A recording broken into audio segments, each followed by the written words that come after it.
जब से मोदी जी ने ई रूपी को लॉन्च किया है, बहुत सारे लोगों के मन में एक सवाल उठ रहा है कि ई रूपी कैसे काम करता है, कैसे इसको हम यूज करेंगे तो इससे लाभ क्या होगा। ऐसे बहुत सारे क्वेश्चन आ रहा है मेरे इंस्टाग्राम पर।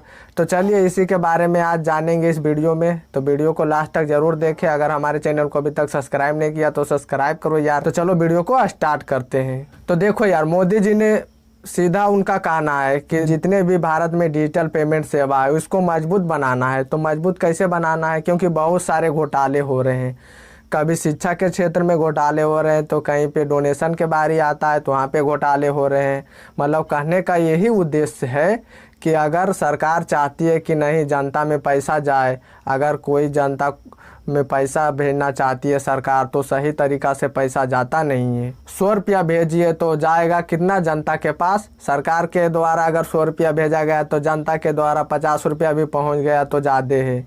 ऐसे बहुत सारे लोग कहते हैं कि नहीं पहुंचता है, सरकार जो पैसा देती है जनता के द्वारा पहुंचता नहीं है। जनता के द्वारा नहीं है, मतलब जनता के पास पहुंचता नहीं है। अब नहीं पहुंचता है तो इसका उपाय क्या है, तो मोदी जी अब उपाय लगा लिए हैं। तो इसीलिए मोदी जी ने ई रूपी को बनवाया है। तो ई रूपी कौन बनाया है, तो देखो भाई, ई रूपी बनाने वाला और कोई नहीं, NPCI है जो कि UPI को बनाया है। आपको पता ही होगा कि NPCI UPI को बना है। तो NPCI क्या है, तो NPCI का फुल फॉर्म देखो क्या होता है, national payment corporation of India. इसका यही मतलब होता है। इसी के अंदर UPI भी आता है, जो कि आप लोग पेमेंट किसी को भेजते हैं UPI के द्वारा भेजते हैं ना, तो उसमें क्या ज़रूरत पड़ता है, अगर किसी को भेजना है हमको पेमेंट तो उसमें डालना पड़ता है अकाउंट नंबर वगैरह, IFSC कोड वगैरह डालते हैं तो उसके पास पैसा चला जाता है। लेकिन मोदी जी ने जो बनाया है, UPI को बनवाया है, तो जस्ट उल्टा काम करेगा। उसमें आपको अकाउंट नंबर भरने की कोई ज़रूरत नहीं है, ना ही आपको IFSC कोड भरना है। वो कैसे काम करेगा, तो चलिए समझते हैं सिंपल भाषा में।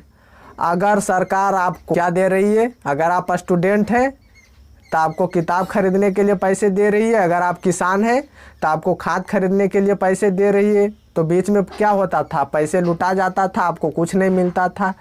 तो अब क्या होगा, अब आपको सरकार QR कोड देगी। जो QR कोड होगा वही देगी। वो QR कोड में लिखा रहेगा, ऊपर से नहीं लिखा रहेगा, मतलब उसके अंदर लिखा रहेगा कोड वर्ड में कि आप सिर्फ वो QR कोड से, अगर किसान को मिला है तो आप सिर्फ खाद ही खरीद सकते हैं, दूसरा चीज़ नहीं खरीद सकते हैं, क्योंकि वो सिर्फ खाद वाला ही दुकान में वैलिड रहेगा। आप दारू वाला दुकान में ले जाइएगा तो वैलिड नहीं रहेगा। तो स्टूडेंट को भी बता देना चाहता हूँ कि आप अगर किताब खरीदना चाहते हैं तो ही खरीद सकते हैं, वो अगर QR कोड आपके पास आया है तो। और आप सोचिएगा कि नहीं, मैं किताब खरीदने के बजाय बैट या और कुछ भी खेलने का टूल खरीद लूँ, तो आप कभी भी नहीं किन सकते हो, वैलिड ही नहीं होगा। जिस काम के लिए आपको मिला है वही काम कर सकते। तो सरकार का कहना यही है कि आपको खाने के लिए दिया जा रहा है QR कोड, तो सिर्फ आप वो QR कोड से खा ही सकते हैं। अगर आपको कपड़ा पहनने के लिए सरकार के द्वारा पैसे दी जा रही है, तो सिर्फ वो QR कोड से, सरकार पैसे दे रही है QR कोड से, तो सिर्फ वो QR कोड से आप कपड़ा ही किन सकते हैं। मतलब जो काम के लिए दिया जा रहा है वही काम आप कर सकते हैं, दूसरा काम नहीं कर सकते हैं। इसका कहना यही है। और ऐसा नहीं है कि सिर्फ QR कोड सिर्फ सरकार ही दे सकता है, मैं भी दे सकता हूँ, आप भी दे सकते हैं। अब कैसे देंगे ये भी समझते हैं। ऐसा नहीं है कि ई रूपी बनाए हैं तो सिर्फ सरकार ही यूज करेगा, जो मन में आया, मतलब सरकार जिसको पैसा भेजना वही सिर्फ करेंगे, नहीं। इसको टोटल लोग यूज कर सकते हैं, हम लोग भी यूज कर सकते हैं, हर एक आदमी यूज कर सकता है। क्योंकि ई रूपी से जितने भी बैंक है टोटल कनेक्टेड रहेंगे। और टोटल कनेक्टेड इसलिए रहेंगे, ये भी आपको समझा देता हूँ। देखिए, टोटल इसलिए कनेक्टेड रहेंगे, फिलहाल तो अभी 20 बैंक कनेक्टेड है, जैसे पंजाब नेशनल हो गया, इंडियन बैंक हो गया, यूनियन बैंक हो गया, केनरा बैंक हो गया। ऐसे बहुत सारे 20 बैंक अभी कनेक्टेड है ई रूपी से। ऐसे अभी 2-3 साल में से कनेक्टेड टोटल हो जाएंगे जितने भी बैंक है भारत में। अभी फिलहाल 20 ही बैंक है। अब ये कनेक्टेड क्यों है ये समझिए। तो देखिए, NPCI तो QR कोड बनाता है। अब QR कोड बनाता है तो NPCI क्या किया है, टोटल बैंक से कनेक्ट कर लिया है कि नहीं, मैं अगर एक कोड को 20,000 रुपये वैल्यू दूंगा, तो अगर तुम्हारे पास एक कोड को मैं तुम्हारे पास भेज दूंगा, जितने भी बैंक रहेगा टोटल बैंक को भेज देगा। अब वो कोड का वैल्यू क्या हो गया, 20,000। अब वो कोड हम चाहेंगे तो हम किन सकते हैं, अगर सरकार चाहेगी तो सरकार किन सकते हैं, सिर्फ कुछ पैसा दे के। ऐसा नहीं है कि 20,000 का है तो 20,000 ही आपको पैसे देना पड़ेगा, नहीं, बस कुछ रुपया मतलब 1-2 रुपया देना पड़ेगा और ज़्यादा नहीं। तो मान के चलो सरकार को डोनेशन करना है जनता में 20 लाख का, तो क्या किया, बैंक से वो QR कोड बहुत सारे ले लिया। और डोनेशन किस चीज़ में करना चाहते हैं, तो बच्चे को किताब खरीदने के लिए। तो जितने भी QR कोड देगा तो बैंक वाले तो 2 QR कोड देगा, तो क्या करेगा, आपके पास 2 QR कोड आ गया, मतलब कहने का मतलब सरकार के पास 2 QR कोड आ गया, तो आप सरकार 2 QR कोड को क्या करेगा, एक तो पूरे बच्चे में बांट देगा QR कोड, और दूसरा QR कोड बचेगा तो दूसरा QR कोड जितने भी शहर में लाभ के दुकान रहेगा टोटल में जाके दे देगा। अब टोटल में जाके दे देगा तो अब बच्चे लोग क्या करेंगे, बच्चे लोग के पास तो अब आ गया QR कोड, तो बच्चे लोग जाएंगे किताब वाले दुकान में, किताब लेंगे, जो किताब लेने का मन है वो किताब ले सकते हैं, क्योंकि वो जो दूसरा QR कोड है वो सिर्फ किताब वाले को ही पास गया है। अगर बच्चे लोग सोचेंगे कि नहीं मैं किताब के जगह मैं खिलौना किन लूँगा, तो वहाँ पे QR कोड गया ही नहीं, तो मैच कैसे करेगा। वो 2 QR कोड इसीलिए दिया जाता है कि एक स्टूडेंट लेके आएगा, एक हमारे पास रहेगा दुकानदार, दोनों को मैच करेगा, दे देगा आपको सामान।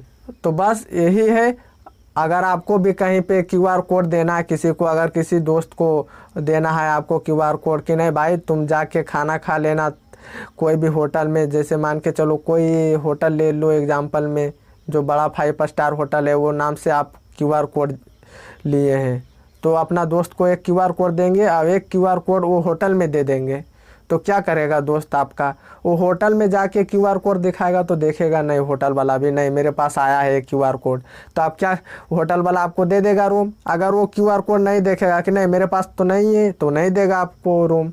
तो बस यही है, मतलब जो काम के लिए आपको दिया गया है वही काम कर सकते हैं। और इससे कुछ हानि भी है, मान के चलो कोई ठेकेदार है, उसको दे रही है सरकार रोड बनाने के लिए बहुत सारे पैसे, तो बहुत सारे पैसे तो पहले देती थी, अब ई-रूपी निकाल दिए हैं मोदी जी।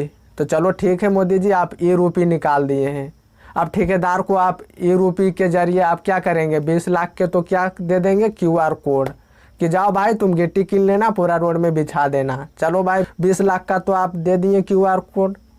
अब वो ठेकेदार क्या करेगा, गिट्टी वाले के पास जाएगा, 20 लाख का गिट्टी ले लेगा, अब वहाँ से लेके और वो फिर दूसरा जगह बेच देगा गिट्टिए को, तो उससे तो पैसा आएगा ना। आप डायरेक्ट पैसा नहीं दिए हैं तो वो डायरेक्ट नहीं लिया, लेकिन वही गिट्टी को बेच के तो पैसा कमा सकता है ना। तो बस इससे फ़ायदा हम लोग को क्या हुआ, या फिर आपका क्या फ़ायदा हुआ, जो चोरी करने वाला है वो चोरी करेगा ही, इससे थोड़ा बहुत फ़ायदा हुआ है। और वो फ़ायदा किसको हुआ है, हम लोग को, जैसे स्कूल वगैरह में सब छोटा मोटा काम में फ़ायदा हुआ, ऐसा नहीं है बड़ा बड़ा काम में। जो चोरी करने वाला रहेगा वो चोरी करेगा ही, चाहे आप कुछ भी कर लीजिए, लेकिन कुछ तो सही हुआ। चलो इसके लिए और क्या कर सकते हैं, आप लोग को समझ में आ गया है कि जो चीज़ के लिए दिया जा रहा है वही चीज़ में उपयोग करिए, दूसरा चीज़ में वो काम ही नहीं आएगा। अगर आपको दारू पीने के लिए मिल रहा है योगी जी के द्वारा, तो आप दारू पीजिए, जाइए दारू वाला दुकान में QR कोड दिखाइए, आपको दारू दे दिया जाएगा। हमारे बिहार में आइएगा तो आपको नीतीश कुमार दारू वाला तो कोड देंगे नहीं, तो आपको क्या देंगे, गन्ना का जूस वाला कोड दे देंगे। आप लोग कोड दिखाइए, गन्ना का जूस पीजिए, आपको दारू वाला जगह जाइएगा तो दारू नहीं मिलेगा, क्योंकि हमारे बिहार राज्य में दारू बंद है, तो दारू वाला कोड कैसे मिलेगा, तो गन्ना का जूस ही मिलेगा। तो गन्ना का जूस पिए।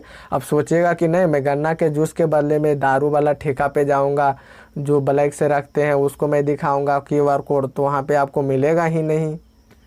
तो मैं आशा करता हूँ कि आप लोग समझ गए होंगे कि ई-रूपी और UPI में अंतर क्या था और ये कैसे काम करता है। तो मिलते हैं नेक्स्ट वीडियो में, तब तक के लिए थैंक्स फॉर वॉचिंग।